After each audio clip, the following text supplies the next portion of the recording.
is Randy, your sewing machine man, and today we're looking at a Husqvarna Viking 500 computer made in Sweden. And this is an older one, but it's not a bad little machine as long as you don't sew on heavy stuff.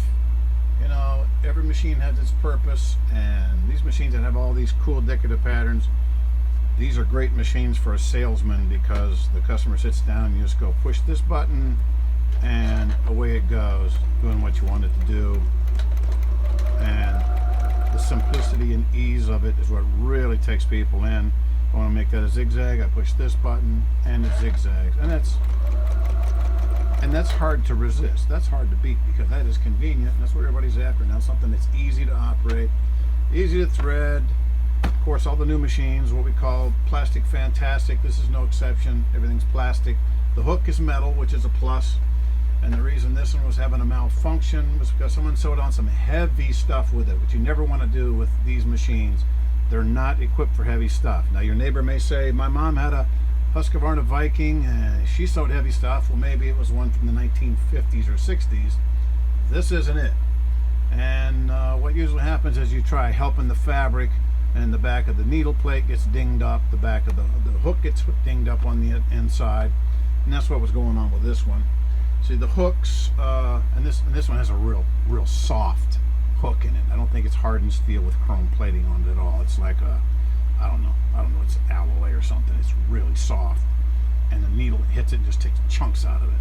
Now, a good quality hook that's precision ground and made to last. There's a little notch back here, and where the needle comes down, when the needle makes its downward stroke, it goes right in front of this, right in front of it, very close. A lot of machines, it actually swipes it, actually touches it on the way down. And you can see, maybe they'll get their light on that just right where that little notch is. Let's get one with a more defined, ooh, there's one, look at a big old, see, it's got that big old machine divot out of the back. So when the needle goes down, it actually goes right, get my hand out of the way, it's right into that, and it doesn't ding it up. So you get a little bit more forgiveness. This is an old Singer. And here's, I think, it's a Kenmore. Doesn't have the machined notch in the back, but you can feel here where the needle has struck it. And it's got dings there where the needle has hit it. And it's got a little bit of a machined out area, but the needle hits that. And the thread hangs on it and has to be polished out. And polishing out is a process. You have to get the dings off, you know, the file, and you have to polish it out with crocus cloth, emery cloth.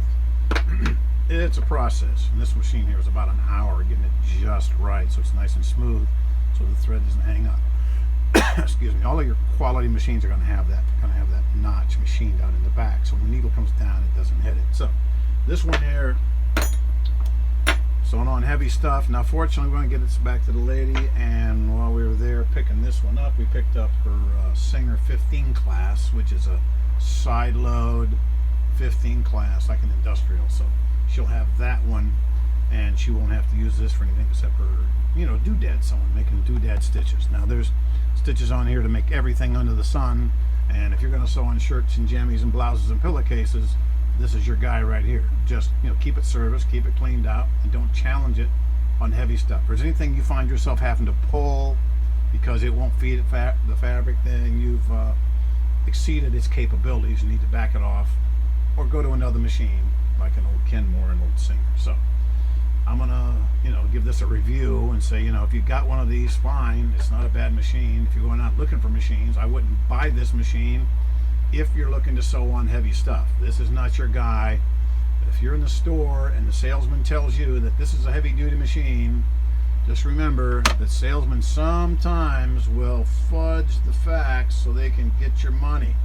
I know, it's hard to believe, but it does happen. Salesmen will sometimes say things in a way that makes you think you're buying something that's really not what it is. So, looking at a Husqvarna Viking, make sure you're sewing on lightweight stuff, maybe doing quilting stuff like that. It's not a bad little travel machine. I don't like the electronics as far as the button here, because it's something that'll go out and you'll need to get it fixed, but you know, it's repairable.